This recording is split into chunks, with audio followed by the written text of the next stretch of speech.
Hi, James. Welcome back. Special bonus video. I'll be posting this Saturday night. What makes me irritated about this particular story is the people in power here are the same people that for years and years and years and years covered up Jerry Sandusky, who was pedophile. Joe Paterno covered it up. Penn State covered it up.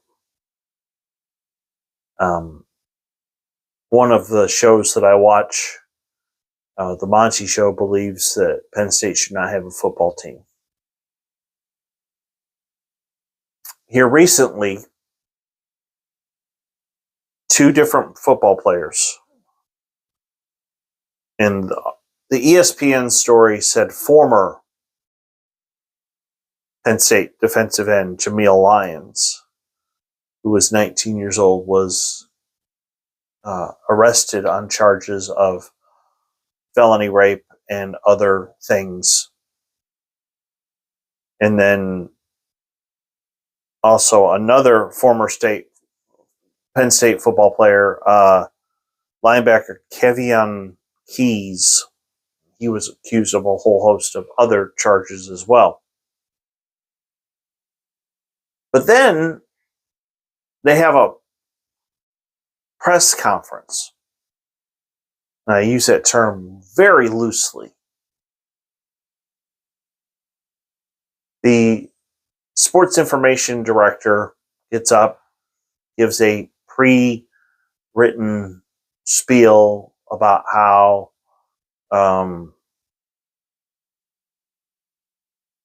this is an ongoing investigation and they'll make no further comments until the investigation is over.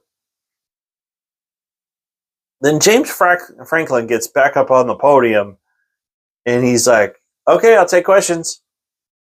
As if like nothing bad happened. He just kind of glossed over the fact that two of his former players are accused of assaulting women.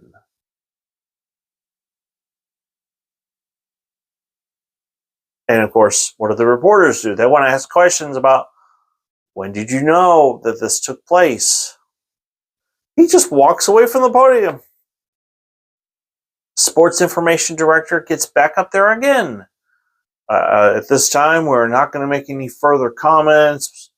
If you want a copy of our written statement, see either me or this other person.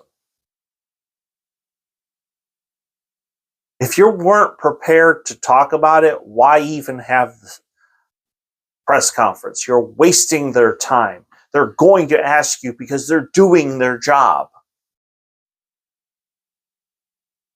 Because once again, people at Penn State want to sweep this under the rug. They don't want to talk about it.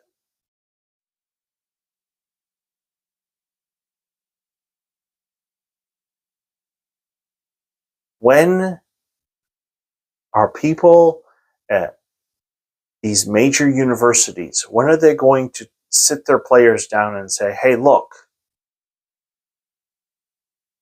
before you go to a young lady's house, or before you even think about bringing a young lady back to your dorm room on campus, you better know who you're dealing with. And guys, if she says no, you stop.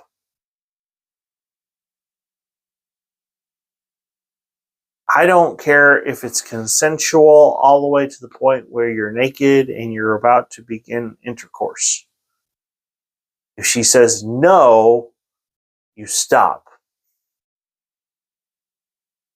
A lot of people seem to forget that Jameis Winston was charged with assault.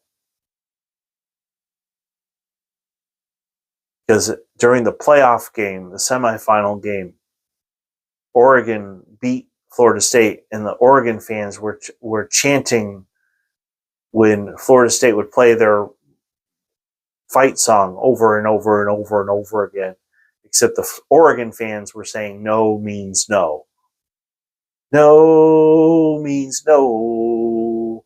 No means no. Well, apparently, people at Florida State, or people at Penn State, haven't learned that one yet. And the fact that James Franklin still has a job, it blows my mind away. He failed to do his job. He failed to hold his players accountable for their behavior. He failed to adequately prepare them and talk to them and say, in these situations, this is how you handle it. But these young athletes don't want to do that. They want to party and they want to have fun, and they're like, well, we're the big dogs on this campus, and we can have whatever we want. We can have the cars, we can have women, we can. No, that's not how it works. If you want a real relationship, fellas, it's about getting to know somebody first. Now, I would recommend you wait until marriage. But, there is this thing called dating, where you actually take somebody out to eat. Since all these football players have all this NIL money, why don't you take these women out on dates and sit down and talk to them and get to know them first? But ultimately, what this boils down to is the leadership at Penn State has dropped the ball again. And they need to get their act together. So, if you're new, please hit like and subscribe. I want to thank you for being here. Thank you for watching. We just hit over 900 subscribers recently. Love to get past 1,000 by the end of the year. So please share with others. The channel, the focus is growing, and I do care about clergy misconduct. I want to end clergy misconduct, but there's other men with power that feel that they can abuse their power and they can do whatever they want, and that includes assaulting people and using people in ways that is completely wrong. And we need to do something about it. We need to raise awareness. We need to speak up when people are hurt and hope that others will not go down that same road and they will not repeat such heinous behavior. So, thanks for watching, and I'll see you tomorrow.